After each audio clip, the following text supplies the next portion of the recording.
कुछ ही मिनट बाद मैं फिर से दीनपुर स्टेशन गया और वहां एक जमीन में रहने वाला चूहा खा लिया। मैंने ऐसा इसलिए किया क्योंकि जहरीली धुंध से मेरी त्वचा खराब हो गई थी और यह तरीका उसे ठीक करने के लिए था। थोड़ा समय तो लगा, लेकिन ऐसा मांस खाने से त्वचा का जहर धीरे धीरे ठीक हो जाता है। अबे पागल हो क्या? ये क्या कर दिया तुमने? मैं खा ही रहा था कि तभी बोंगा की गुस्से वाली आवाज सुनाई दी। चुप रहो। अरे नहीं, ये कोई मामूली बात नहीं है। तुमने एक सुप्रीम की मूर्ति तोड़ दी है। क्या तुम चाहते हो कि मेरा चैनल बंद हो जाए? अगर गंजा जनरल कुछ बोल पड़ा तो सब बिगड़ जाएगा। सुप्रीम मतलब एक खास ताकतवर आत्मा जिसे लोग मानते हैं। हर देश में होती है और इंडिया में भी। वैसे बोंगा ने कहा कि यह मूर्ति गंजा जनरल की थी। वो इंडिया में बहुत बड़ा नाम था, लेकिन मैं ऐसा इंसान नहीं हूं जो इन बातों को ज्यादा सोचता हो। पुआल की चद्दर ओढ़ने वाला सुप्रीम तुम्हारी इस हरकत से बहुत गुस्से में है। गोल्डन हेडबैंड वाला कैदी नाम का सुप्रीम हंस रहा है। हर मूर्ति में ताकत छुपी होती है। अगर उसे सही तरीके से खोला जाए तो आपको सुप्रीम्स की स्किल या आइटम मिल सकती है, पर मूर्ति की सील तोड़ने में काफी समय लगता है और यह भी नहीं पक्का कि आपको जो स्किल चाहिए वही मिले।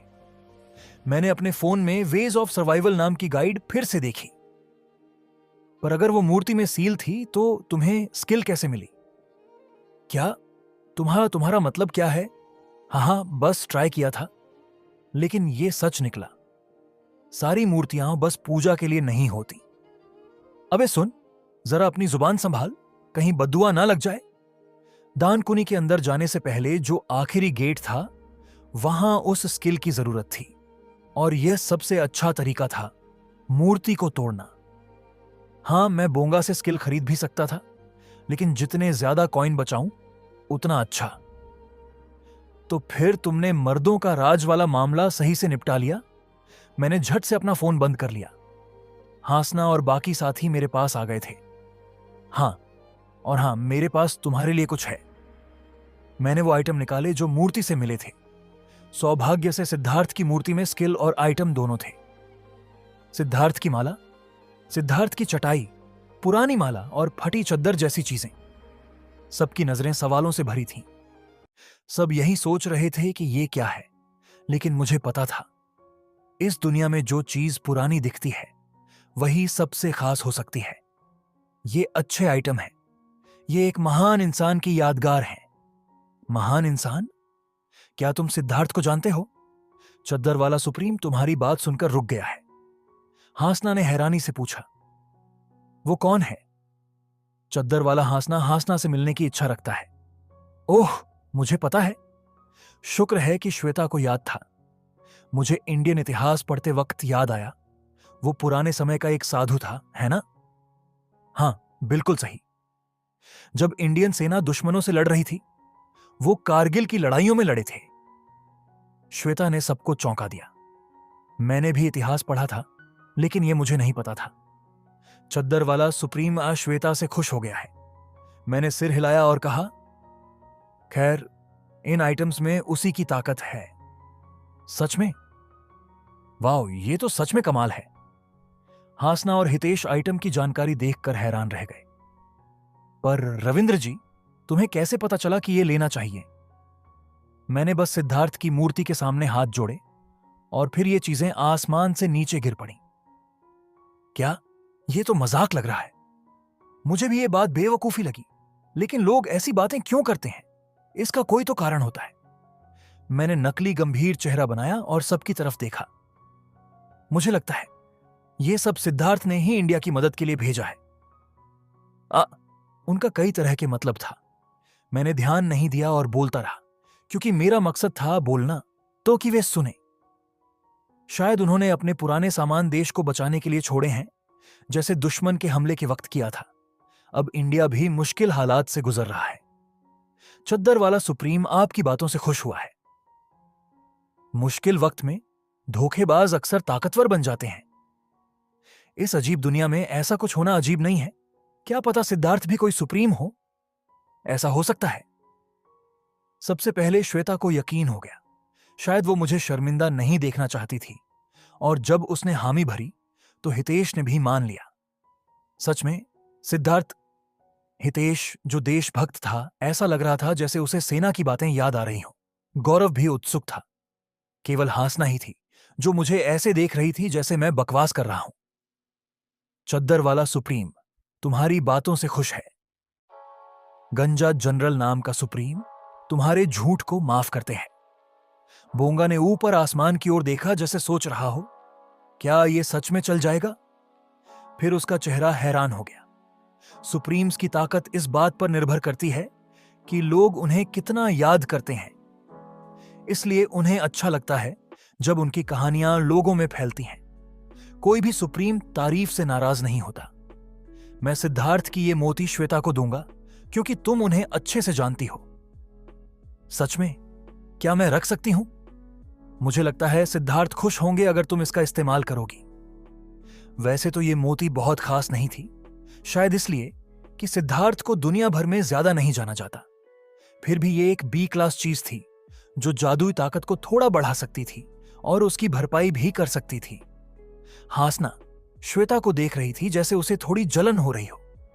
उसने कहा, श्वेता को बहुत कुछ पता है। मुझे तो सिद्धार्थ के बारे में कुछ भी नहीं पता था क्योंकि मैं पढ़ाई में बहुत अच्छी नहीं थी। अरे, वो मजाक कर रही हूं, ऐसे सीरियस चेहरा मत बनाओ। मैंने हासना से कहा, मेरे पास तुम्हारे लिए भी एक चीज है हासना। मेरे लिए?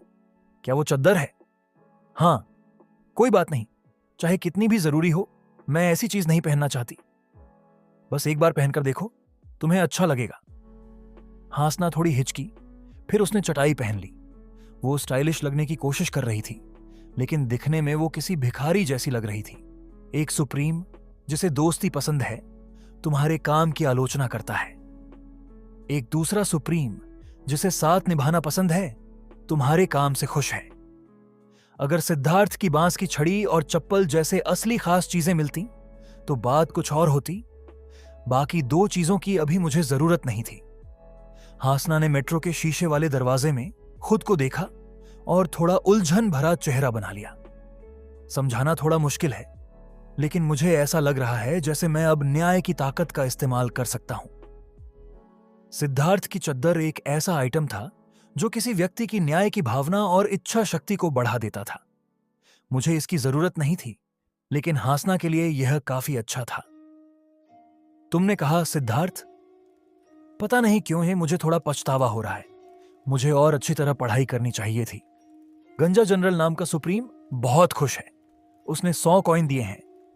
मैंने मजाक में कहा, चलो फिर हाथ जोड़कर प्रार्थना करते हैं। यह तो मजाक था, लेकिन हासना सच में प्रार्थना करने लगी।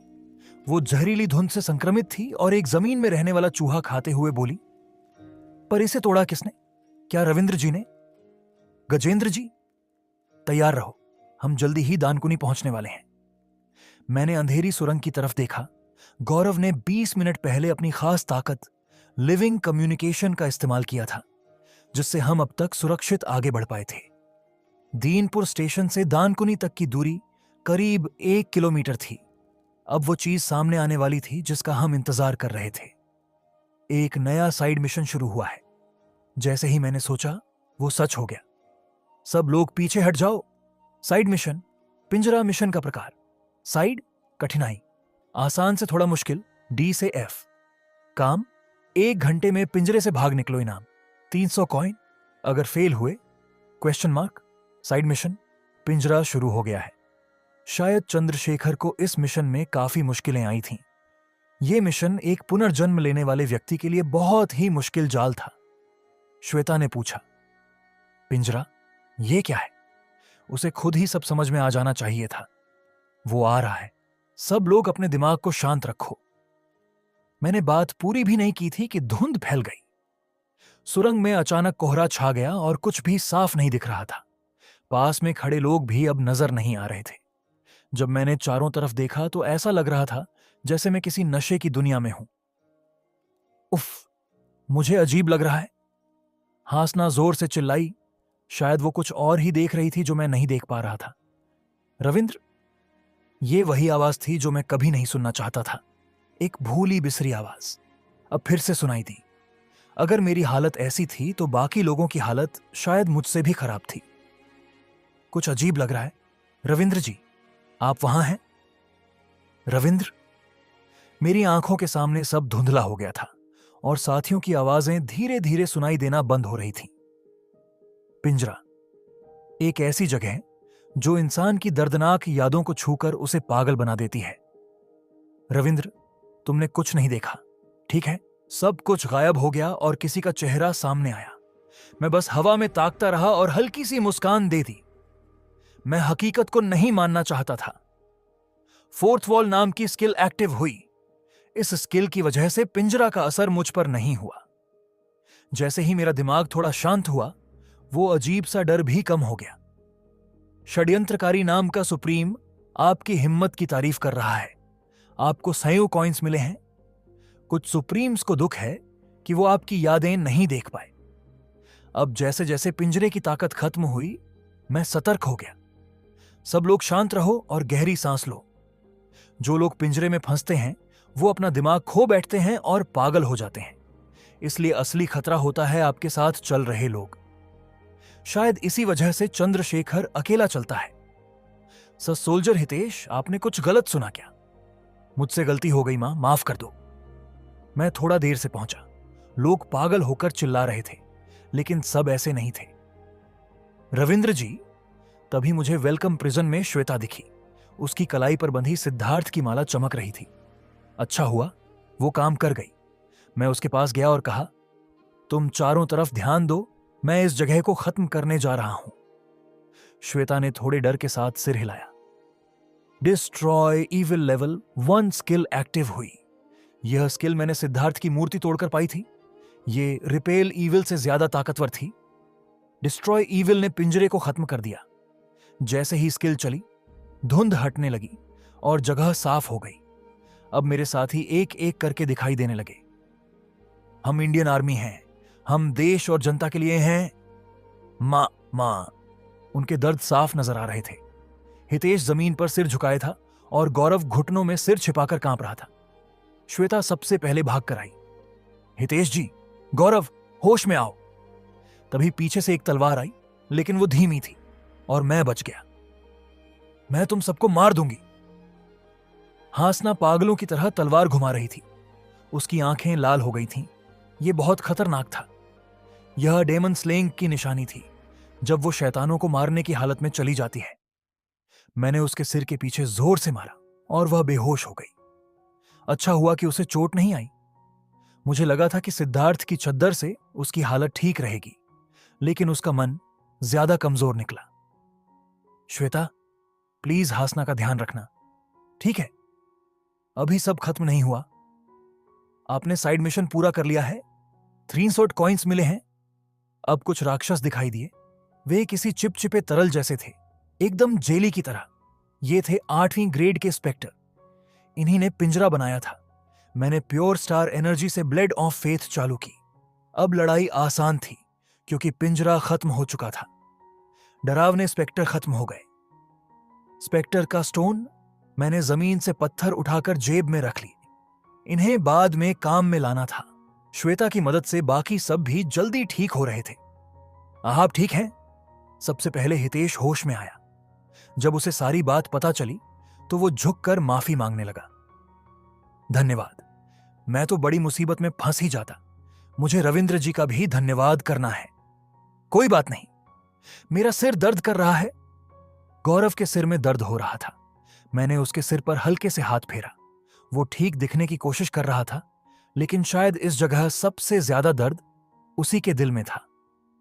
थोड़ी दूर पर हल्की रोशनी नजर आई। श्वेता ने कहा, रविंद्र जी, लगता है सब खत्म हो गया है। मैं थोड़ी देर सोच में पड़ गया। हासना बेहोश थी और बाकी लोग भी थक गए थे। क्या हम ऐसे ही दानकुनी जा सकते थे? लेकिन तभी किसी और ने हमारी चिंता दूर कर दी। अंधेरे में एक तलवार नजर आई, लेकिन यह सिर्फ चेतावनी थी, मारने की मंशा नहीं थी। तुम लोग कौन हो? पता नहीं क्या यह इलाका हमारा शिकार का मैदान है? रोशनी में एक लड़की खड़ी थी, जिसके हाथ में लंबी तलवार थी। वो करीब 17 साल की थी और स्कूल की यूनिफॉर्म पहने थी।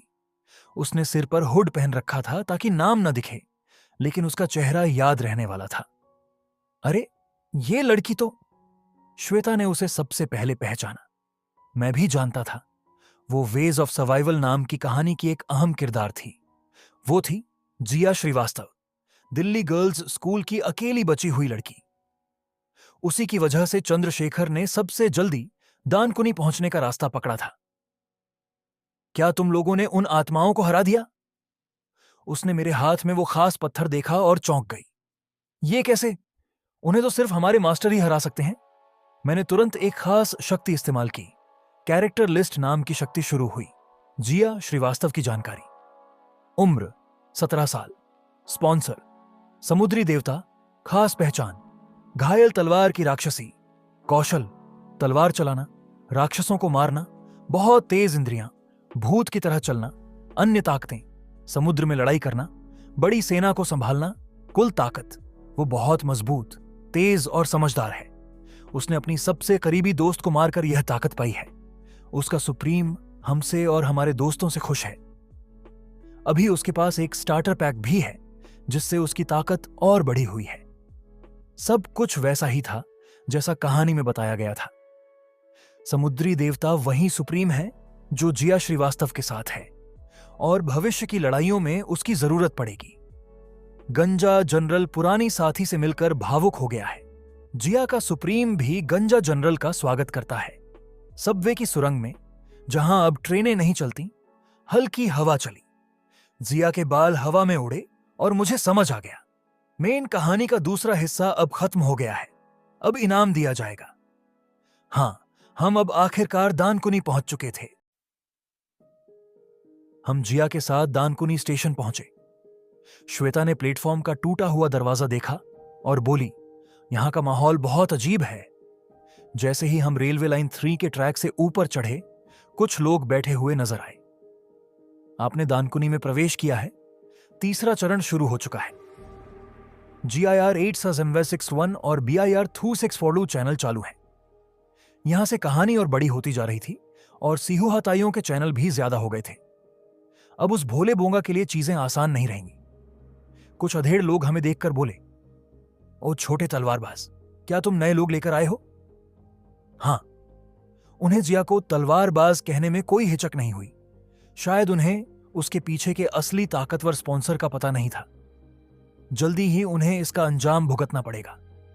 जिया ने उन्हें गुस्से से देखा और बोली, फिर से शराब पी रखी है क्या? हा हा हा, और करें भी तो क्या, दुनिया ही बर्बाद हो गई है। वो लोग बहुत शांत थे, जैसे सब ठीक हो। शायद इसलिए क्योंकि वे सेना की यूनिफॉर्म में थे। यहां का माहौल पिछले स्टेशन से बिल्कुल अलग था। अब असली खेल शुरू हो चुका था। क्या तुम्हारे दोस्त सुरंग से आए हैं? तब तो उनके पास ढेर सारे कॉइन होंगे। फिर उनमें से एक आदमी ने श्वेता से पूछा, ओ लड़की, तुम्हारा नाम क्या है? क्या सस्ते में रूम लेना है? रूम? तुम्हें यहां का नियम नहीं पता? यहां। जिया ने उसकी बात बीच में ही काट दी। अंकल, नए लोगों को बेवकूफ मत बनाओ। अरे, सबको जीने के लिए कुछ ना कुछ करना पड़ता है। अगर मार खाना नहीं चाहते तो यहां से चले जाओ।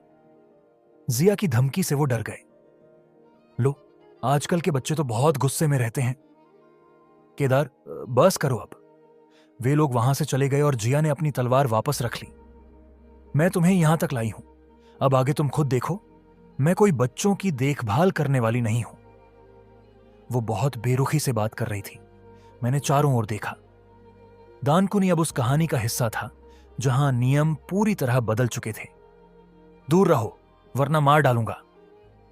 प्लेटफॉर्म 3 के बीच में एक आदमी चाकू लहराते हुए लोगों को डरा रहा था। उसके पैरों के नीचे एक टाइल थी जो हरे रंग की रोशनी छोड़ रही थी। श्वेता ने पूछा, वो ऐसा क्यों कर रहा है? मुझे नहीं पता। हालांकि मुझे अंदाजा था, पर उसे डराना नहीं चाहता था। वहां और भी लोग थे जो चुपचाप चाकू पकड़े बैठे थे और उनके चेहरे बहुत उदास थे। मैंने जिया से पूछा, क्या चंद्रशेखर यहां है? चंद्रशेखर नाम सुनकर जिया रुक गई और चौकन्नी हो गई। तुम कौन हो? चंद्रशेखर पहले ही इस बच्ची से मिल चुका था। मैं समझ सकता हूं, पूरे देश में समुद्री देवता जैसे ताकतवर सुप्रीम मिलना मुश्किल है। अगर मैं उसकी जगह होता तो भी इसे जल्दी ही ढूंढ लेता। मैं चंद्रशेखर का साथी हूं जो जिंदा वापस आया है। साथी? यह कैसे हो सकता है? वो मुझ पर शक भरी नजर से देखने लगी। मैंने मुस्कुराते हुए कहा, उसे बताओ, वो समझ जाएगा। चंद्रशेखर अभी कहां है? मास्टर अभी यहां नहीं है। सच में? मुझे उससे जरूरी बात करनी थी। जिया का चेहरा ऐसा लग रहा था जैसे मैंने उसे धोखा दिया हो। मुझे पता था वो चंद्रशेखर को कितना मानती है। अब जब वो उसे मास्टर कहने लगी है तो उसे अपनी बातों से मनाना आसान नहीं होगा। जिया ने कोने में बैठे एक लड़के को आवाज दी, अरे सुनो, इधर आओ। हाँ जी हाँ, इन लोगों का ध्यान रखना, मैं मास्टर को ढूंढने जा रही हूं। लड़का हमें हैरानी से देखने लगा। ये लोग कौन हैं? पता नहीं, शायद मास्टर के दोस्त हैं। जिया की बात सुनकर पास खड़े लोग चौंक गए। वे हमें आश्चर्य से देखने लगे। क्या ये चंद्रशेखर के दोस्त हैं? वह लड़का दौड़ता हुआ हमारे पास आया। उसकी उम्र जिया जितनी ही थी। क्या आप सच में चंद्रशेखर के दोस्त हैं? उसकी सीधी सादी आंखें देखकर मैं झूठ नहीं बोल पाया। अगर मैं एक आम इंसान होता, हाँ वो अच्छा दोस्त है, लेकिन अब मैं शायद आम इंसान नहीं रह गया था, कम से कम यहां नहीं। जब मैं बेहोश पड़ी हासना का ध्यान रख रहा था तब उस लड़के ने मुझे दानकुनी के बारे में बताया। वो भी जिया की तरह चंद्रशेखर का साथी था। तो ऐसे हम चंद्रशेखर के स्टूडेंट बने। आप सुन रहे हैं ना? हां, सच कहूं तो मैं ध्यान नहीं दे रहा था। मुझे चंद्रशेखर की हीरो वाली कहानी में कोई खास दिलचस्पी नहीं थी। कहानी बस इतनी थी, 3 दिन पहले चंद्रशेखर आया और जिया जैसे कुछ लोगों को राक्षसों से बचाया। यही बात है ना? लड़का थोड़ा नाराज हुआ क्योंकि उसकी लंबी कहानी को मैंने छोटा बना दिया। नहीं, बात इतनी आसान नहीं है। वो चंद्रशेखर से बहुत ज्यादा प्रभावित लग रहा था। जब कोई ताकतवर इंसान अचानक आकर जान बचा ले तो उसे हीरो मानना तो बनता है, लेकिन लड़का ये नहीं जानता था उसकी जान इसलिए बची थी क्योंकि वो जिया के साथ था, न कि चंद्रशेखर की वजह से। तभी हितेश ने धीरे से सवाल पूछना शुरू किया। क्या मैं आपसे कुछ सवाल पूछ सकता हूं? हां, जरूर पूछिए। यहां खाने का इंतजाम कैसे होता है? थोड़ा अजीब है बताना, लेकिन हम में से कई लोग जिया पर निर्भर हैं। वही शिकार करती है और फिर चंद्रशेखर से खाना बनवाती है। हितेश ने चुपचाप अपनी डायरी निकाली और कुछ नोट्स लिखने लगे। वह सच में एक जिम्मेदार सैनिक जैसा लग रहा था। तो पीने का पानी कहां से मिलता है? हम ऊपर रहने वालों को खाना या सिक्के देते हैं और बदले में पानी लेते हैं। ऊपर रहने वाले कौन? मैं थोड़ा सीधा बैठ गया। अब बात दिलचस्प हो रही थी। लड़के ने धीरे से कहा, वो लोग जो दानकुनी की ऊपरी मंजिलों पर रहते हैं उन्हें हम लैंडलॉर्ड अलायंस कहते हैं। दानकुनी का लैंडलॉर्ड अलायंस, ये नाम मुझे वेज ऑफ सर्वाइवल में भी याद था। वो लोग कैसे हैं? ओह, समझ नहीं पा रहा कैसे बताऊं, लेकिन मुझे अब कुछ पूछने की जरूरत नहीं थी। शायद मेरी सोच सही थी। दानकुनी में इस समय 10 खतरनाक लोगों में से एक जरूर है। वो लोग बस जमीन के मालिक हैं। ये बात एक तरह से सही थी। वो लोग सच में जमीन के मालिक थे। ऐसे लोग जो बिल्डिंग के मालिक होते हैं और जिनको टैक्स मिलता है। तभी चुपचाप खड़े गौरव ने धीरे से कहा, भैया माफ कीजिए। हां, मुझे टॉयलेट जाना है, बहुत जरूरी है। हां। यह बात थोड़ा अजीब समय पर आई क्योंकि गौरव आम तौर पर खुद से ऐसा कुछ नहीं कहता था। फिर मैंने देखा कि वो शर्मा रहे श्वेता के पास खड़ा था। माफ कीजिए, क्या मैं भी साथ जा सकती हूं? तभी मुझे याद आया कि ट्रेन स्टेशन पर श्वेता और हासना चुपचाप जरूरी चीजें ले रही थीं। अब मुझे समझ आ गया था कि असल में क्या बात है, और लगता है गौरव को सबसे पहले समझ में आया था। बगल में खड़े लड़के ने बात सुन ली और बोला, टॉयलेट तो दूसरी नीचे वाली मंजिल पर है, लेकिन वहां जाना इतना आसान नहीं होगा। क्या वहां कुछ हुआ है?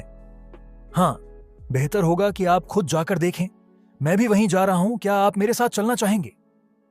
चलो चलते हैं, मैंने कहा, लेकिन मेरा असली मकसद बाथरूम जाना नहीं था। मुझे ऊपर जाकर कुछ बातें पता करनी थीं। हाल ही में चंद्रशेखर का व्यवहार उस तीसरी कहानी से अलग हो रहा था जिसे मैं जानता था। इसलिए मुझे पता लगाना था कि फर्क क्या है।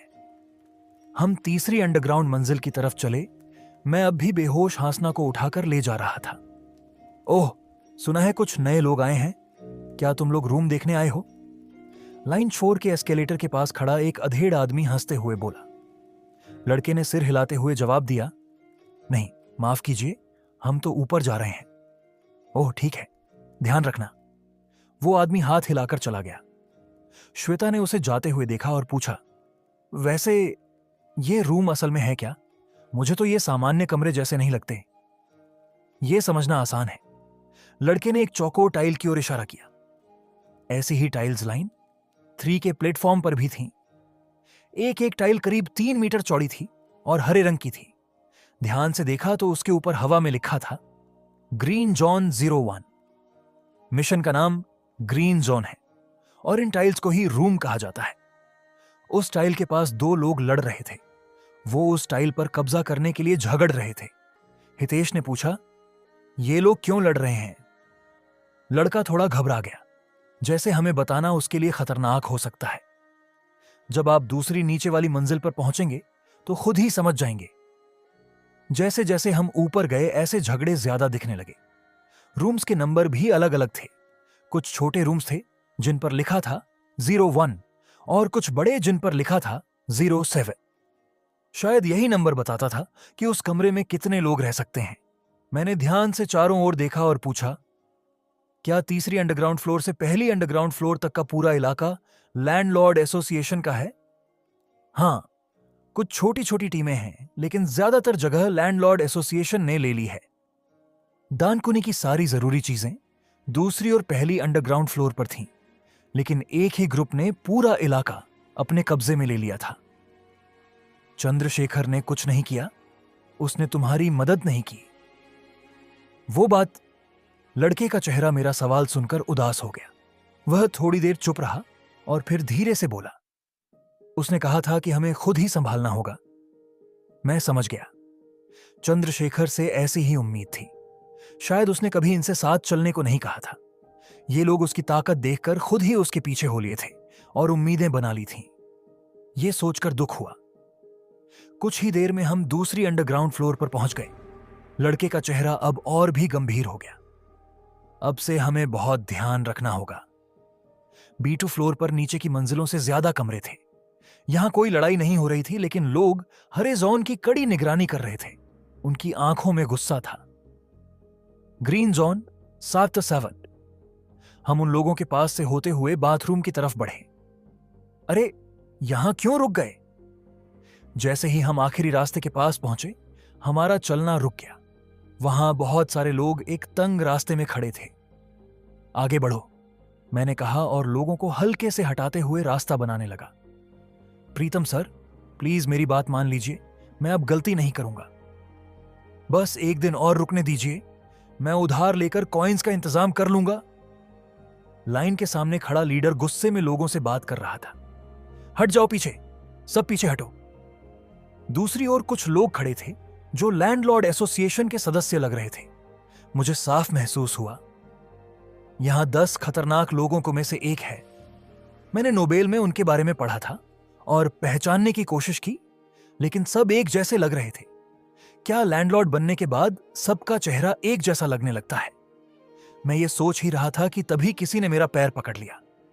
वो गौरव था। मुझे कुछ अनहोनी का डर हुआ और मैं उसका कंधा पकड़ने ही वाला था कि किसी ने उसे धक्का दे दिया। अरे! गौरव का संतुलन बिगड़ गया और वो नीचे गिर पड़ा। कैरेक्टर गौरव कौर ने किसी की निजी जगह में घुसपैठ की है। अचानक माहौल डरावना हो गया और सामने खड़े कुछ लैंडलॉर्ड एसोसिएशन के लोग उसकी ओर देखने लगे। ये बच्चा कौन है? ठीक उसी वक्त भीड़ चिल्लाई और पीछे हट गई। पागल है क्या? जल्दी पीछे हटो। भीड़ ऐसे पीछे हटी जैसे वहां कोई था ही नहीं। जहां लोग खड़े थे वहां अब लाल रंग की चमकती रेखाएं दिखाई दे रही थीं। एक आदमी ने उन रेखाओं और गौरव को बारी बारी देखा। लगता है तुम रास्ता भटक गए हो। तुम्हें पता है ये जगह क्या है? शायद टॉयलेट का रास्ता।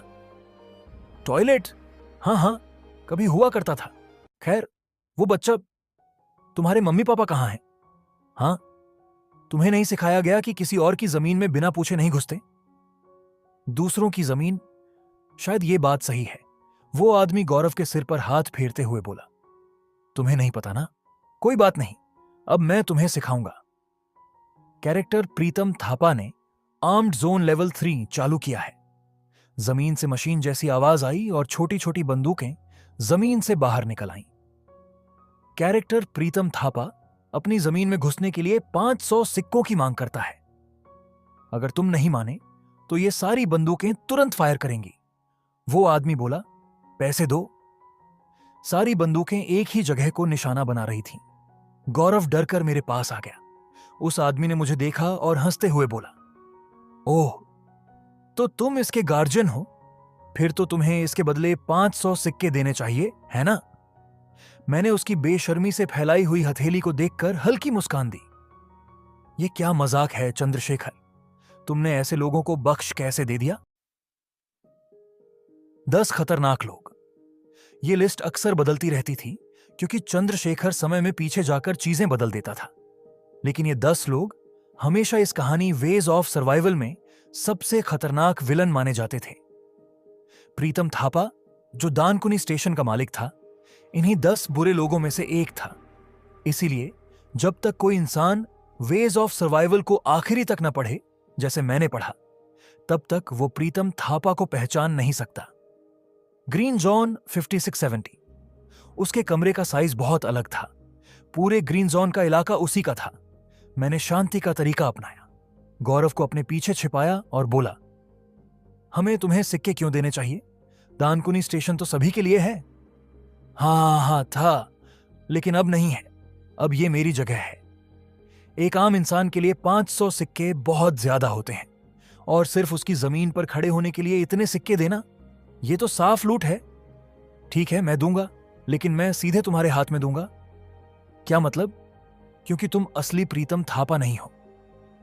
प्रीतम भले ही बुरा हो, लेकिन जो आदमी सामने खड़ा था वो बस लैंडलॉर्ड अलायंस का एक मामूली सदस्य था। प्रीतम थापा कहां है? मैं चारों तरफ देखने लगा। नहीं, ये नहीं है, वो भी नहीं। वो आखिर कहां है? हाँ, मजाक कर रहा है तू?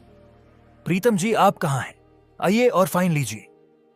मैं उन्हें नजरअंदाज करके आगे बढ़ता गया। आपने किसी की निजी जगह में घुसपैठ की है। बंदूकें मेरी तरफ मुड़ गईं, लेकिन मैं रुका नहीं। सच बताऊं तो अगर वे फायर कर देते तो शायद मैं घायल हो जाता, लेकिन मुझे यहां अपनी ताकत दिखानी जरूरी थी ताकि प्रीतम मुझे हल्के में न ले। सामने आओ, अगर तुम पास आओगे तो मैं पैसे दूंगा। आखिर प्रीतम थापा सामने आया। वो एक बेंच पर बैठा था। उसके पास कई सामान थे। एक अधेड़ उम्र का आदमी जो मैगजीन पढ़ रहा था मेरी तरफ देख रहा था। जैसा कहानी में बताया गया था, ठीक वैसा ही लग रहा था। उसका पेट आधा दिख रहा था और उस पर बाल थे। यही था असली प्रीतम थापा, मकान मालिकों के संगठन का नेता। तुम्हें पहले कभी नहीं देखा, लेकिन तुम दिलचस्प लगते हो। क्या यह वजह तो नहीं कि तुम पैसे देने के बहाने मुझे देखना चाहते हो? प्रीतम थापा को आप में दिलचस्पी है, पता नहीं क्यों, लेकिन बुरे लोग मुझसे जल्दी इंप्रेस हो जाते हैं। पहले नवीन पुष्कर और अब ये। तुम्हारी बातें अच्छी हैं, लेकिन ज्यादा घमंड ठीक नहीं। टक टक। उसकी बंदूकों में जादुई गोलियां भरने की आवाज आई। यह आदमी खतरनाक था। प्रीतम थापा भले ही साधारण अंकल जैसा दिखता हो, लेकिन मैं जानता था वो ऐसा बिल्कुल नहीं था। Special skill character list active हुई।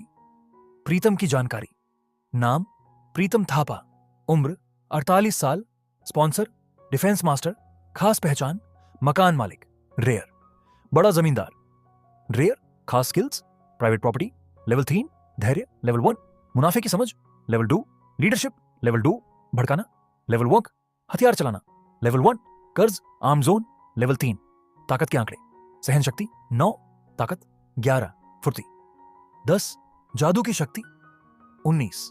जांच का नतीजा: प्रीतम थापा दानकुनी का लैंडलॉर्ड का नेता है। उसकी स्किल प्राइवेट प्रॉपर्टी और आर्म्ड जोन बहुत ही खतरनाक है, खासकर जब सामने कई लोग हों। उससे दुश्मनी लेना समझदारी नहीं है। स्टार्टर पैक और ग्रोथ पैक अभी एक्टिव हैं।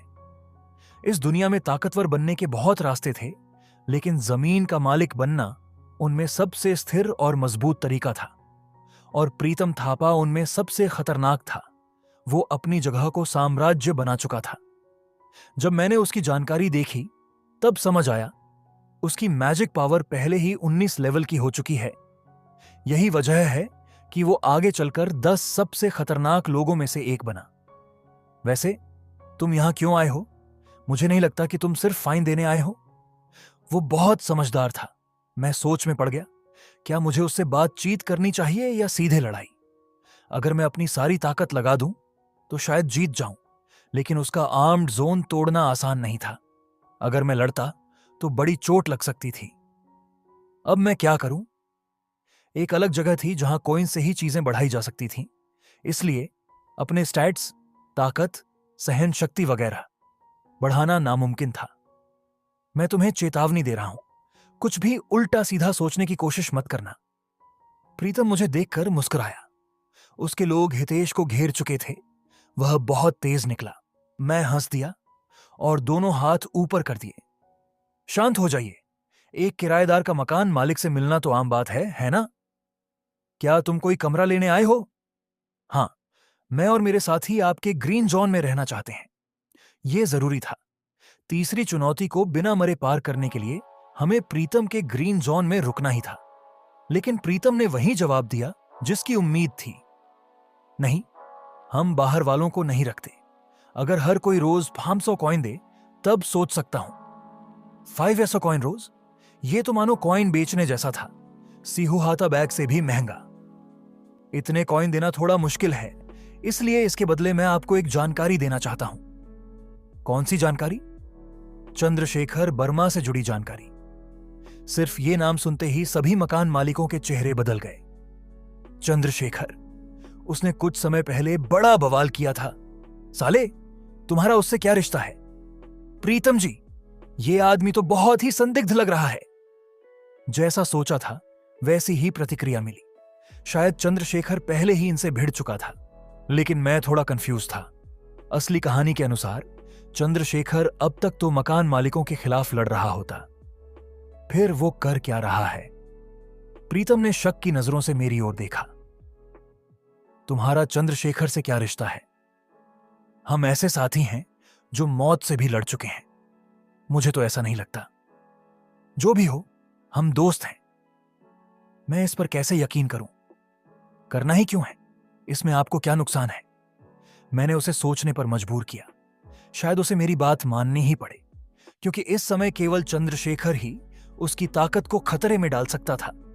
प्रीतम ने फायदा गिनना लेवल 2 स्किल चालू की है। मैं कैसे मान लूं कि मुझे कोई नुकसान नहीं होगा? क्या मतलब? कोई सबूत नहीं है कि तुम ढोंगी नहीं हो। मेरे अनुभव में तुम्हारे जैसे लोग आखिर में किराया दिए बिना भाग जाते हैं।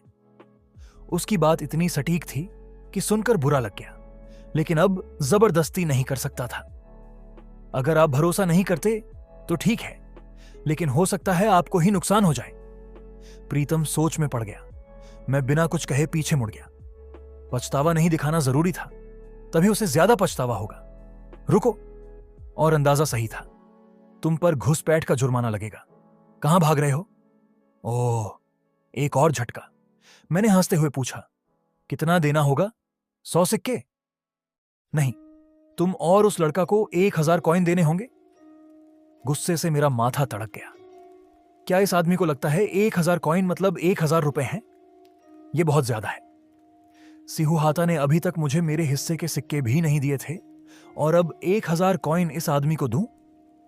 प्रीतम ने हंसते हुए कहा, तो अब तुम किराएदार बनने के लायक नहीं हो।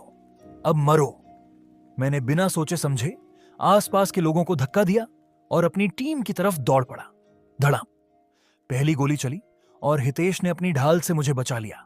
वो वाकई भरोसेमंद था। रविंद्र जी। हितेश की ताकत और स्टैमिना लेवल 14 थी, लेकिन वह काफी घबराया हुआ लग रहा था। उसके हाथ कांप रहे थे। उसने अभी तक अपनी दूसरी ताकत कर्ज नहीं पाई थी, इसलिए वो मशीनों के सामने टिक नहीं सकता था। हमारे पास हांसना भी नहीं थी। अगर लड़ाई शुरू होती तो हमारी टीम में से कोई जरूर मरता।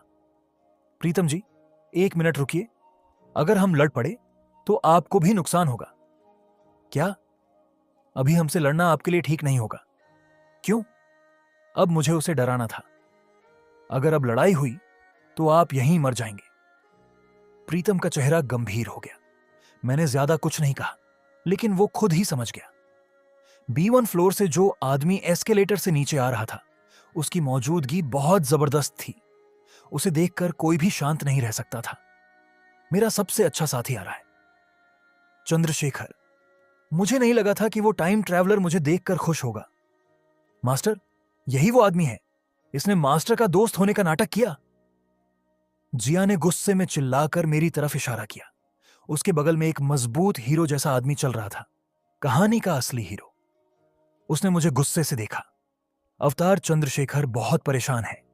खास ताकत अंतर्दृष्टि स्तर 2 चालू हो गई है। मेरे सिर में हल्का चक्कर आया और मैं उसकी सोच सुन सका। इतनी जल्दी? ये कैसे? मैंने उसे देखकर हाथ हिलाया और कहा, हाय चंद्रशेखर, कैसे हो? चेहरा ठीक लग रहा है। वो कुछ नहीं बोला। जिया और प्रीतम हमें देखकर हैरान रह गए। उन्हें लगा ही नहीं था कि मैं चंद्रशेखर का साथी हो सकता हूं। माहौल में भारी तनाव था। ये लोग नहीं मान रहे कि मैं तुम्हारा दोस्त हूं, क्या तुम खुद बता सकते हो? मुझे पता था चंद्रशेखर भले ही बहुत खतरनाक हो, लेकिन जो वादा करता है वो निभाता है। कुछ सुप्रीम्स चंद्रशेखर की बात का इंतजार कर रही हैं। कठोर जज उसकी वफादारी को देख रहा है। बहुत सी ताकतवर शक्तियां उसे देख रही थीं। चंद्रशेखर कुछ बोलने वाला था, लेकिन मैंने जल्दी से कहा, अरे हां, क्या मैं बाथरूम चला जाऊं? और तभी चंद्रशेखर ने तलवार निकाल ली। थोड़ी देर बाद हमने बाथरूम इस्तेमाल किया और 3 के प्लेटफॉर्म पर लौट आए। यह सब चंद्रशेखर की वजह से मुमकिन हुआ। मैं हंसते हुए बोला, तुझे देखकर अच्छा लगा, तू अभी भी जिंदा है, तू बच गया। असल बात यह है कि उसने मुझे कभी दोस्त नहीं कहा। उसने बस प्रीतम की तरफ तलवार तानी और वो डरकर हमें जाने दिया। क्या तू चाहता था कि मैं मर जाऊं? हां, मरता तो अच्छा ही होता। इसका यह जवाब सुनकर मैं गुस्से में आ गया। मन किया कि इसके मुंह पर एक मुक्का मारूं, लेकिन खास ताकत कैरेक्टर लिस्ट चालू हो गई है। बहुत ज्यादा जानकारी है, इसे डिटेल्ड लिस्ट में बदला जा रहा है। चंद्रशेखर की पूरी जानकारी।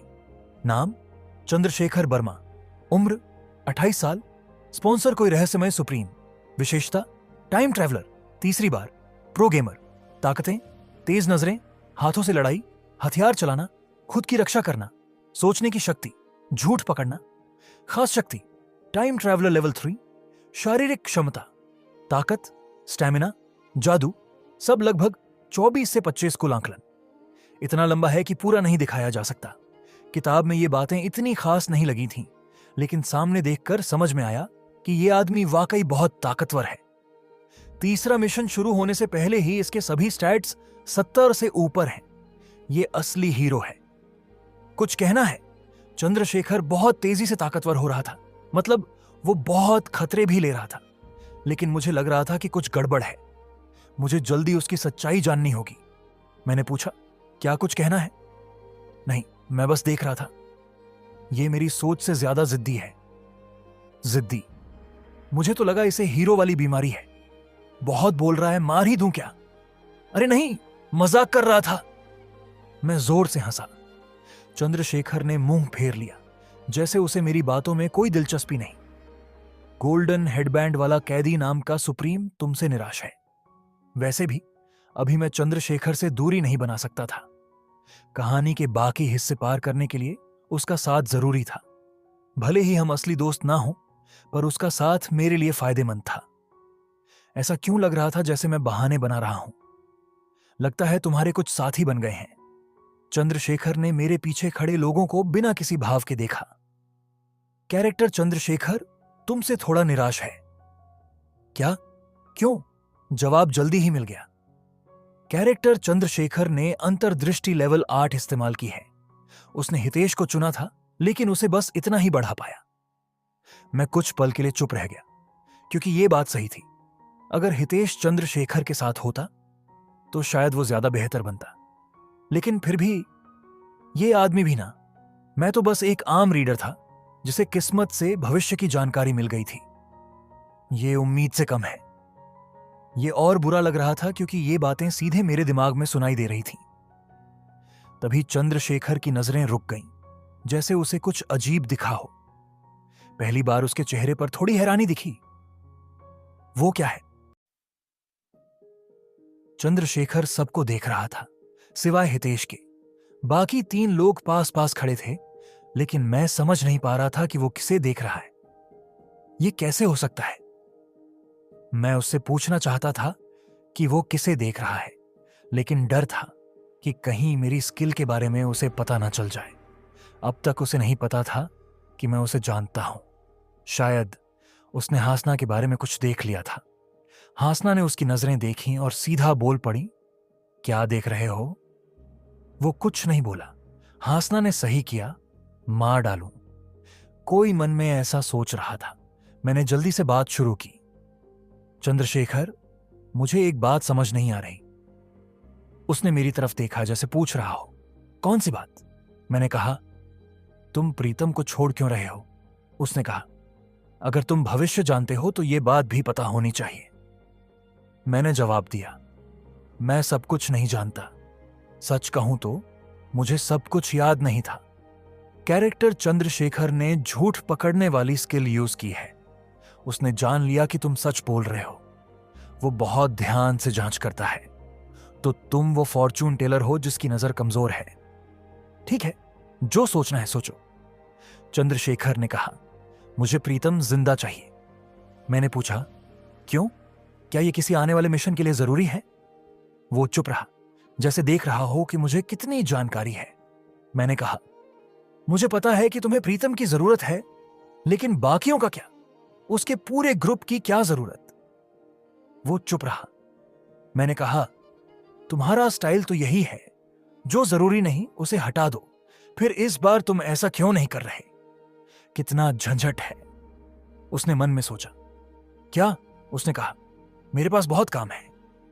फिर मुझे देखकर बोला, तुम नहीं समझोगे। मैं बोला, रुको, बात समझने की नहीं है। अगर तुमने अभी कुछ नहीं किया तो दानकुनी के ज्यादातर लोग मारे जाएंगे। चंद्रशेखर ने ठंडी नजरों से कहा, मुझे फर्क नहीं पड़ता। मैं कोई बहुत दयालु इंसान नहीं था, न ही ये मानता था कि सबको बचाना चाहिए। लेकिन उस समय मुझे जो गुस्सा आ रहा था वो चंद्रशेखर पर था। मैं बोला, चंद्रशेखर, क्या मैं तुम्हें एक मुक्का मार सकता हूं? उसने कहा, अगर हिम्मत है तो मारो। मैंने गुस्से में मुट्ठी बांधी। तभी मैसेज आया, चंद्रशेखर ने स्ट्रॉन्ग डिफेंस लेवल 5 चालू कर दिया है। मैंने हाथ नीचे कर लिया। डरपोक कहीं का। उसने पूछा, तुम्हारा हो गया? मैं चुप रहा। वो बोला, चलो। जिया उसकी आवाज सुनते ही चौंक गई और फिर चुपचाप उसके पीछे चल पड़ी। जाते जाते उसने मुझे उलझी हुई नजरों से देखा। सुप्रीम गंजा जनरल, तुम्हारी बहादुरी से खुश है। तुम्हें 100 कॉइन मिले हैं। हालांकि वो सब कुछ सही से समझ नहीं पाया था। तीसरा मिशन चालू होने में सिर्फ 1 घंटा 30 मिनट बचे हैं। अब ज्यादा समय नहीं था और मेरा दिमाग बहुत उलझा हुआ था। सुप्रीम गंजा जनरल इस बात से नाराज है कि लोगों की जान खतरे में है। वो विद्रोह चाहता है।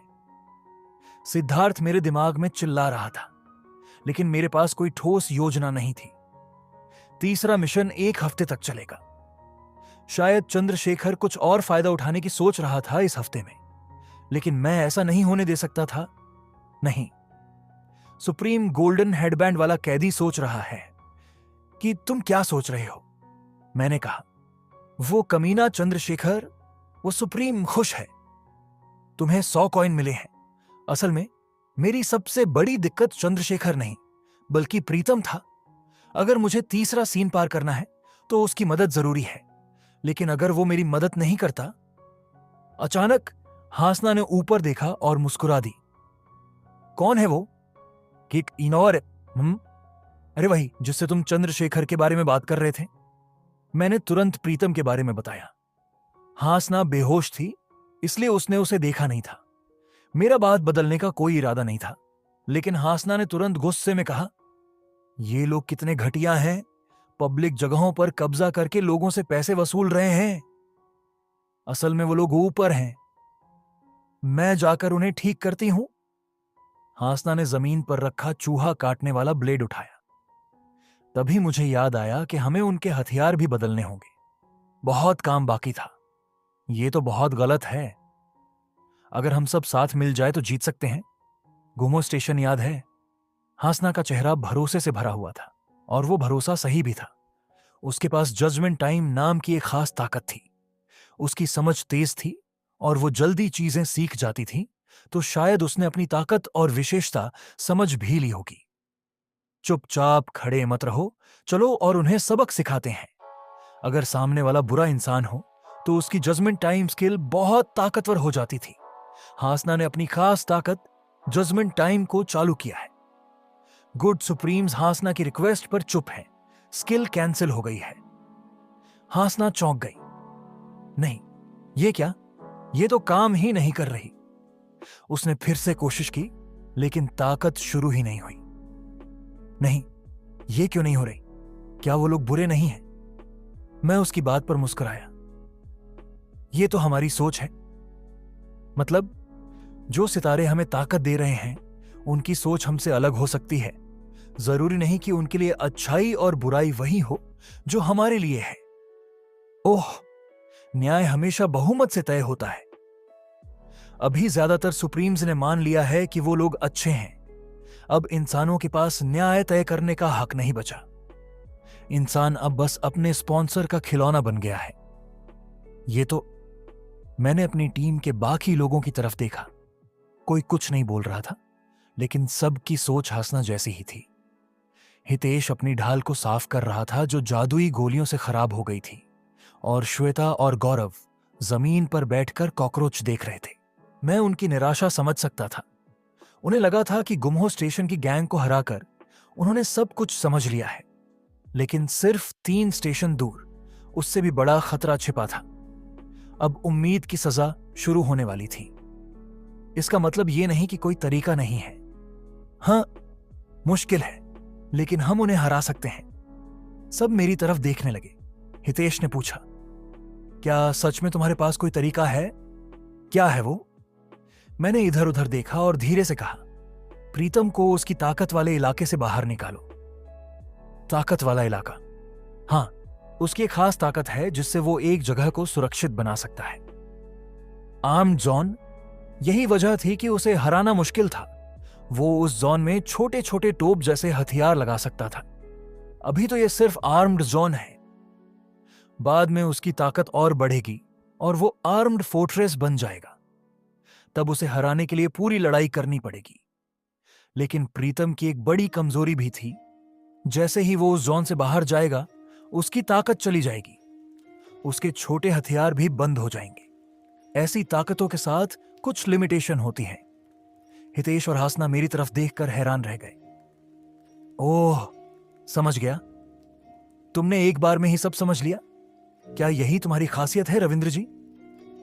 सब फिर से वही बात दोहरा रहे थे, लेकिन अब मुझे लगने लगा था कि लोग मुझे धीरे धीरे समझने लगे हैं। तभी श्वेता ने मुझसे पूछा, लेकिन तुम उसे बाहर बुलाओगे कैसे? अभी हमें यही सोचना है। उफ भाई, मुझे ज्यादा सोचना अच्छा नहीं लगता, हासना ने कहा। इसके बाद सब थोड़ी देर चुप हो गए। फिर सबसे पहले हितेश ने आइडिया दिया, जब वो बाथरूम जाएगा तब हमला कर देते हैं। तुमने बेंच के पास रखी चीजें नहीं देखी क्या? प्रीतम कभी भी अपनी आर्म जोन से बाहर नहीं आता था। उसकी बेंच पर ही सब कुछ था। सोने का बैग, कंबल, खाना, पानी और यहां तक कि पेशाब करने की जगह भी। ये सब चीजें उसे उसके किराएदार देते थे। ये तो बिल्कुल अकेला रहने वाला पागल इंसान है, या शायद जमीन में कुछ छिपा रखा है इसलिए हिल नहीं रहा। यह दानकुनी का सबसे बड़ा रूम है। रूम? तभी मुझे याद आया कि हासना को अभी तक रूम्स के बारे में नहीं पता था, लेकिन अब उसे खुद ही पता चल जाएगा। तीसरी मिशन शुरू होने में सिर्फ 1 घंटा बचा है। हमें भी एक रूम ढूंढना होगा। जैसे ही हमारी टीम उठी, आसपास के लोग डरकर पीछे हट गए। दूर रहो हमसे। खासकर वो आदमी जिसके पास चाकू था और जो नंबर 3 लाइन पर एक रूम की रक्षा कर रहा था। वो बहुत सावधान हो गया, लेकिन हम वहां पहुंचने से पहले ही कुछ और लोग उस पर हमला कर बैठे। यहां से निकल, हरामी! लोगों ने उस पर जबरदस्ती हमला किया। जैसे ही वो बाहर निकला, ग्रीन जोन की स्थिति बदल गई। ग्रीन जोन 1 से ग्रीन जोन 0। लोग रूम के लिए आपस में लड़ने लगे। किसी के पैर में चाकू लग गया, किसी की नाक टूट गई। हासना ने गुस्से से देखा। हमें उन्हें रोकना चाहिए ना। हम कुछ भी कर लें लेकिन नतीजा यही रहेगा, आखिर में कोई ना कोई तो मरेगा। क्यों? किसी की जान क्यों जानी चाहिए? इस कहानी में इससे बचा नहीं जा सकता। मैंने जैसे ही बात खत्म की, हवा में बोंगा आ गया। तो चलो शुरू करें तीसरे दिन की असली कहानी। आज कुछ नए लोग भी आए हैं, मजा आएगा। हाँ हाँ, बोंगा ने मेरी ओर देखा। दानकोनी में 3 सिहुहातास थे। लग रहा था अभी के लिए बोंगा ही उनका लीडर बना है, क्योंकि उसका चैनल सबसे छोटा था। फिर हमारे सामने मिशन खुल गया।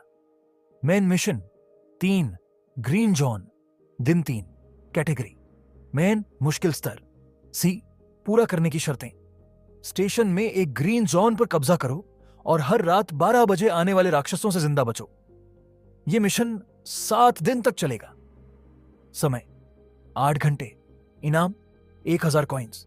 अगर फेल हुए तो। हितेश हैरान हो गया। ये क्या? बहुत सिंपल है। बाकी लोगों से पहले ग्रीन जोन ले लो। चाहो तो किसी और से छीन भी सकते हो, लेकिन जल्दी करो। अगर मिशन शुरू होने के बाद तुम्हारे पास कोई ग्रीन जोन नहीं हुआ तो बहुत बुरा होगा। तो चलो सब ट्राई करो। जैसे ही लोगों ने बोंगा की बात सुनी, उनके चेहरे डर से कांप गए। आसपास लोगों की चीखें गूंज रही थीं। मर जा, मर जा। मैं ये दुश्मनी की वजह से नहीं कर रहा, मुझे बस बचना है। शायद अब सबको समझ आ गया था कि ये कोई कहानी नहीं बल्कि हकीकत थी। श्वेता ने डरती हुई आवाज में पूछा, क्या हमें भी इन लोगों की तरह लड़ना होगा? नहीं, हमें लड़ने की जरूरत नहीं है। बस कोई ऐसा कमरा ढूंढो जिसमें कई लोग आ सकें। ग्रीन जोन की साइज अलग अलग होती है। कुछ में सिर्फ एक आदमी आ सकता है और कुछ में 70 तक, जैसे प्रीतम थापा का इलाका। बशर्ते कि कोई कमरा बचा हो। मेरी बात सुनकर हासना बोली, रविंद्र जी हमेशा लोगों को टेंशन में डाल देते हैं। खैर चलो जल्दी चलते हैं, हो सकता है कुछ कमरे बचे हों। अलग अलग जाना बेहतर होगा।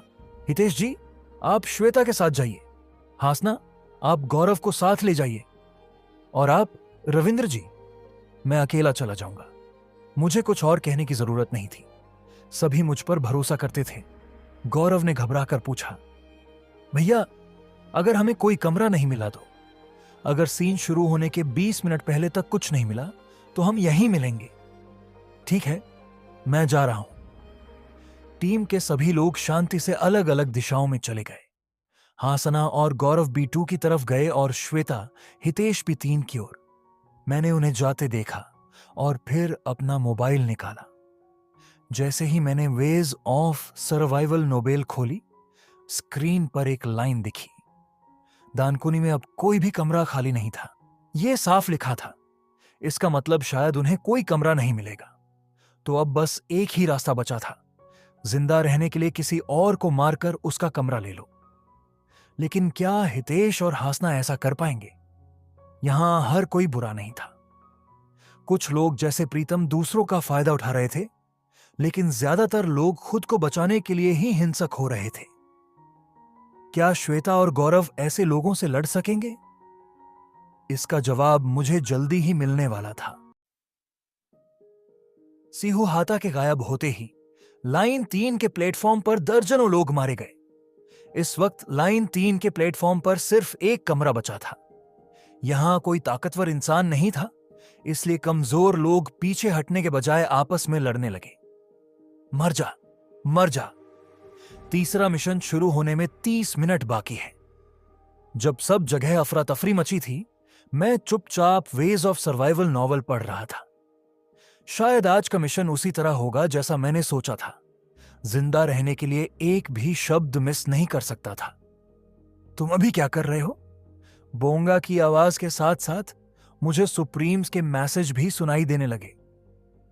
गोल्डन हेडबैंड वाला कैदी जानना चाहता है कि तुम क्या कर रहे हो। मैंने झट से अपना मोबाइल बंद कर दिया। एक बात जो मैंने अब तक नहीं सोची थी, जब मैं वेज ऑफ सर्वाइवल पढ़ता हूं तब सुप्रीम्स कोई रिएक्शन क्यों नहीं देते। असल कहानी में तो सुप्रीम्स को पता चल गया था कि चंद्रशेखर समय में पीछे जाकर दोबारा कोशिश कर रहा है और उन्होंने इसे लेकर सवाल भी उठाए थे। लेकिन अब चुप क्यों है? तुम खाली नोटपैड के साथ क्या कर रहे हो? सभी सुप्रीम्स तुम्हारी वजह से परेशान हो रहे हैं। खाली नोटपैड? मैंने मोबाइल दोबारा चालू किया। स्क्रीन पर वेज ऑफ सर्वाइवल खुली थी। क्या तुम इसी की बात कर रहे हो? हाँ। इस नोटपैड का क्या करोगे? अगर चुपचाप बैठे रहोगे तो मर जाओगे। हाय, मैंने तुम जैसे इंसान पर भरोसा करके गलती कर दी। मेरे शरीर में सिहरन दौड़ गई। मतलब सिहू हाता भी इस किताब को नहीं पढ़ सकता। अगर वो नहीं पढ़ सकता तो सुप्रीम्स भी नहीं पढ़ सकते। तो जिसने मुझे ये किताब दी वो कौन था? आखिरी चीख सुनाई दी। अब तय हो गया कि लाइन 3 के कमरे का मालिक कौन है। ग्रीन जॉन एक में एक। मेरे पास मत आओ। एक लड़का मुझ पर चाकू ताने खड़ा था। वही लड़का जिसने हमें रास्ता दिखाया था। मुझे अभी तक उसका नाम नहीं पता। चिंता मत करो, मैं तुम्हारा कमरा नहीं लूंगा, मैंने उसे समझाने के लिए यह कहा। लेकिन तभी सच में तुम तो बहुत रिलैक्स्ड लग रहे हो अंकल। मरना चाहते हो क्या? मुझे पीछे देखने की जरूरत नहीं थी, मैं आवाज पहचान गया। लगता है तुम्हारे पास बहुत फालतू टाइम है। जो भी मेरे कमरे को छुएगा मैं उसे नर्क भेज दूंगी। जिया ने अपनी नीली तलवार घुमाई। ताकत के मामले में चंद्रशेखर या मकान मालिकों के ग्रुप को छोड़कर कोई भी जिया जितना ताकतवर नहीं था। जिया ने मुझे ध्यान से देखा और बोली, मैं नहीं चाहती कि तुम मरो। तुमने मास्टर के सामने अच्छा किया था। चिंता मत करो, मैं नहीं मरूंगा, चाहे मुझे कमरा मिले या नहीं। यह बात सच थी। इस स्टेशन में एक आदमी था जो बिना कमरे के भी जिंदा रहा। बस 3 दिन पहले की बात है। जिया थोड़ी गुस्से में लगी। अंकल, तुम्हें पता है तुम क्या बोल रहे हो? हां। क्या तुम मास्टर जितने ताकतवर हो? तभी चंद्रशेखर जिया के पीछे आ गया। अपने कमरे में जाओ। ओह ठीक है मास्टर। जिया चली गई और चंद्रशेखर मेरी तरफ आया। क्या तुम उन राक्षसों से लड़ने जा रहे हो? मैंने बस कंधे उचकाए। तुम मर जाओगे, तुम्हारे बाकी 4 साथी भी मरेंगे। ये तो बाद में पता चलेगा। हितेश ने मुझे अजीब नजर से देखा और चुपचाप चला गया। मैंने सब कुछ जानने की ताकत अभी इस्तेमाल नहीं की। हर भावना को शब्दों में नहीं समझा जा सकता। तीसरा मिशन शुरू होने में अब 20 मिनट बाकी हैं। सीढ़ियों से लोगों के आने की आवाज आई। हितेश, गौरव और श्वेता नीचे आ रहे थे। उनके चेहरे उदास थे, जैसा मैंने पहले ही सोचा था। कमरा कोई भी खाली नहीं था। श्वेता बोली, कोई बात नहीं, हासना कहां है? वो ऊपर बातचीत कर रही है। तभी हासना गुस्से में चिल्लाते हुए नीचे कूदी। एक रात के लिए 2000 कॉइन? मजाक बना रखा है क्या? मैं सच में उन्हें मार दूंगी। वो बहुत नाराज थी। रविंद्र, तुम्हें पता है ऊपर क्या हो रहा है? हाँ, वो लोग पैसे बढ़ा रहे हैं। ओह, तो तुम्हें पहले से पता था? यह अनुमान लगाना मुश्किल नहीं था। जिन लोगों के पास 20 मिनट में कमरे नहीं होंगे वो मर जाएंगे, और यही वजह थी कि कमरे वाले लोग ज्यादा पैसे मांगने लगे। रविंद्र जी, क्या आपको कुछ मिला? नहीं, मुझे कुछ नहीं मिला। ओह, मैंने सबके चेहरे ध्यान से देखे। अब फैसला लेने का समय आ गया था। मेरे पास 2 रास्ते हैं। यह सुनकर टीम के सभी लोग उत्साहित हो गए, लेकिन शायद मेरे तरीके उनके सोच के मुताबिक नहीं थे। पहला तरीका आसान है, इसमें हम सब बच सकते हैं। हासना ने आंखें छोटी करते हुए शक से देखा। आमतौर पर दूसरा तरीका ही मुश्किल होता है, तो दूसरा क्या है? दूसरा तरीका बहुत मुश्किल है। इसमें कुछ लोग मर भी सकते हैं। ऐसा नहीं चलेगा। तब तो मैं पहला तरीका चुनूंगी। बाकी लोग क्या सोचते हैं? हितेश ने सबसे पहले जवाब दिया। अगर हम सब बच सकते हैं तो पहला तरीका ही सही है। गौरव ने सिर हिलाकर हां कहा। सिर्फ श्वेता थोड़ी सोच में पड़ गई। क्या मैं जान सकती हूं कि पहला तरीका क्या है? मैंने सिर हिलाया और उन्हें सीढ़ियों से लाइन 4 की तरफ ले गया। यह है पहला तरीका।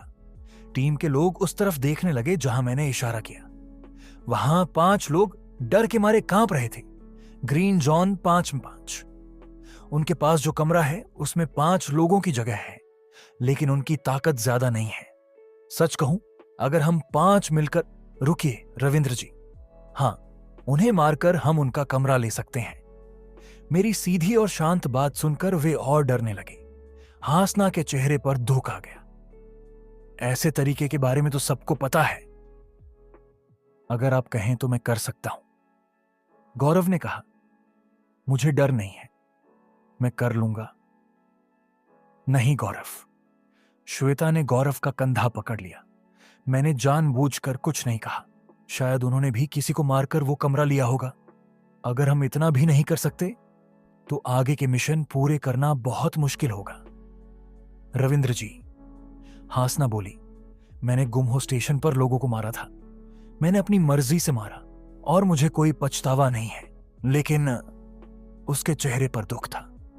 सिर्फ इसलिए कि मैं एक हत्यारी हूं, इसका मतलब यह नहीं कि मैं बार बार मारना चाहती हूं। मैं कोई राक्षस नहीं बनना चाहती। रविंद्र जी, मुझे दूसरा तरीका जानना है। हितेश की बात पर मैंने थोड़ी देर आंखें बंद कर ली।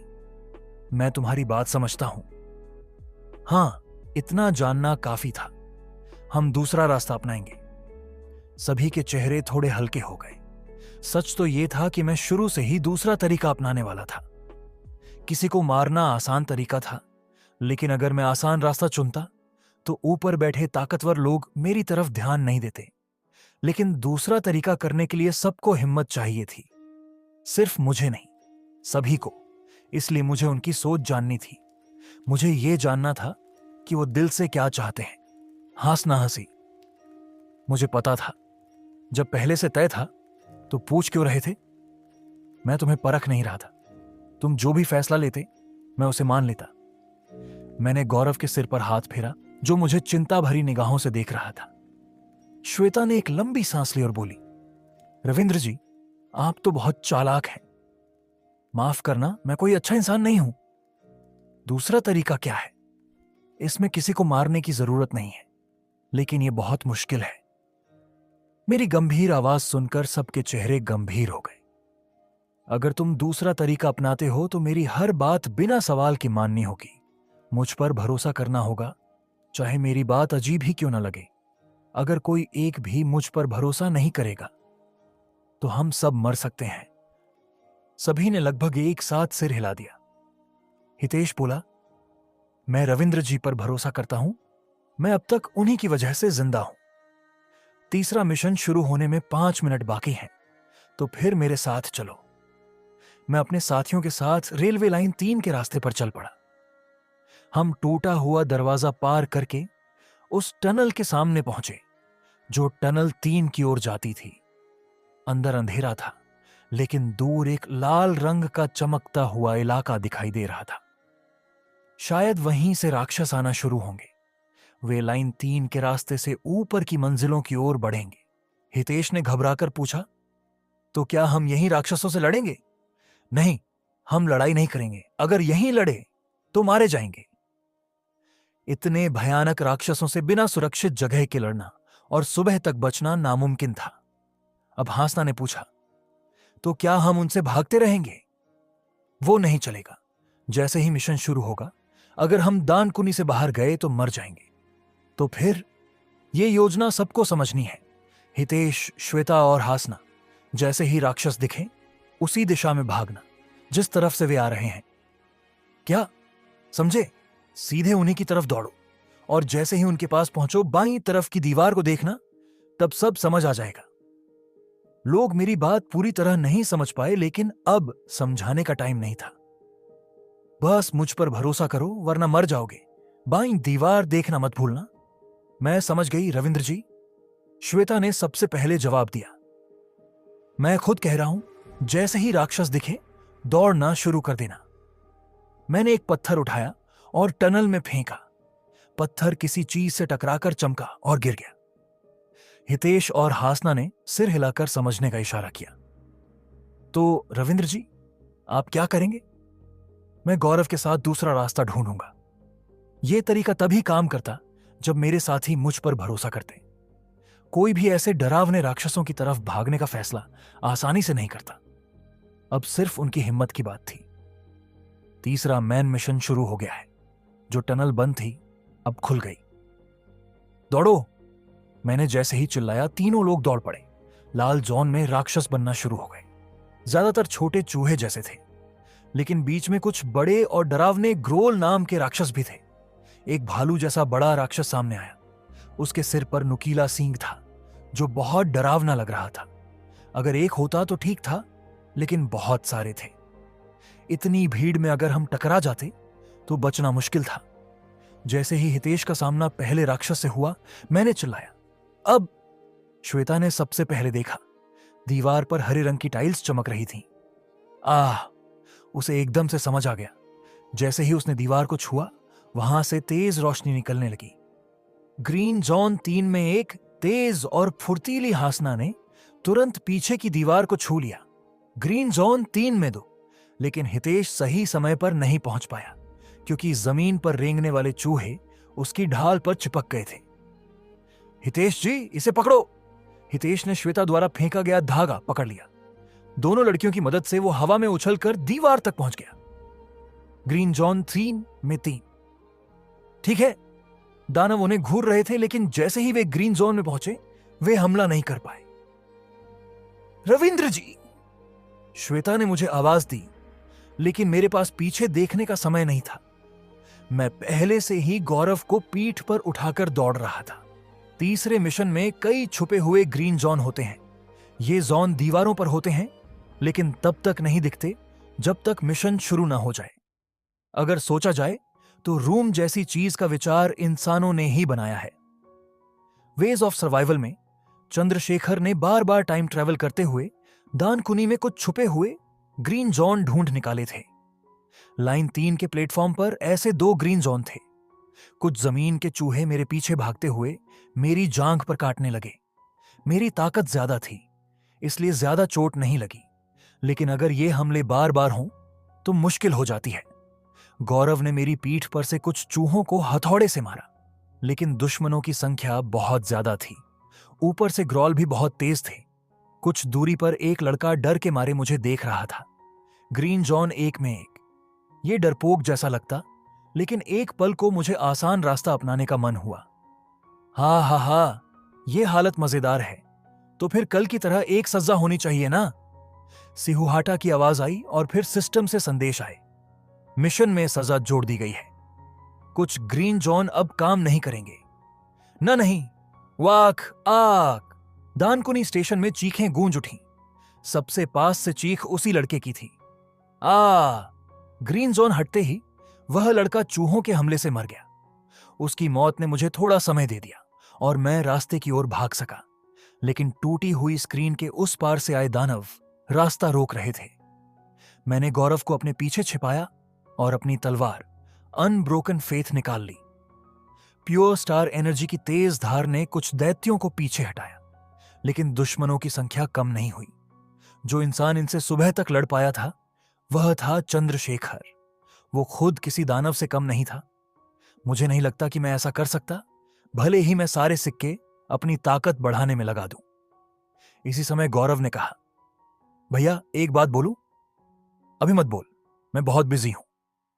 आप मुझे यहीं छोड़ सकते हैं। क्या कहा? मुझे समझ नहीं आता कि आप मेरी, हितेश भैया और दीदी यों की मदद क्यों कर रहे हो। अगर आप अकेले होते तो शायद ज्यादा आसानी से बच सकते थे। मौत सामने होते हुए भी ये बच्चा इतनी शांति से बात कर रहा था।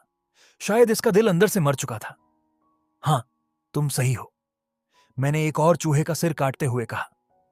अकेले जीना, अकेले खाना और अकेले बचना आसान होता है, लेकिन मैं ऐसा क्यों कर रहा था?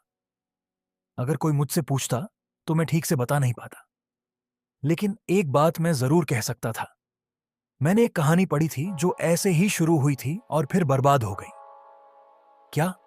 मैं हमेशा यही सोचता था, मैं कोई हीरो नहीं हूं, मैं कोई बड़ा आदमी या दुनिया को बचाने वाला नहीं बनने वाला। लेकिन गौरव की आंखें डर से कांप रही थीं। मैंने उसे फिर से अपनी पीठ पर उठाया और कहा, अच्छे से पकड़ लो, मैं गौरव को मरने नहीं दूंगा, कम से कम आज नहीं। कहानी में आगे क्या होगा जानने के लिए सुनते रहिए रविंद्र इन डेथ गेम, सिर्फ एक्स आर्टिस्ट यूट्यूब चैनल पर। और स्टोरी अच्छी लगी हो तो लाइक कर दीजिए, चैनल को सब्सक्राइब कर लीजिए और अपने जितने भी दोस्त स्टोरी सुनते हैं उनके साथ वीडियो शेयर कर दीजिए। मिलते हैं नेक्स्ट एपिसोड में, बाय।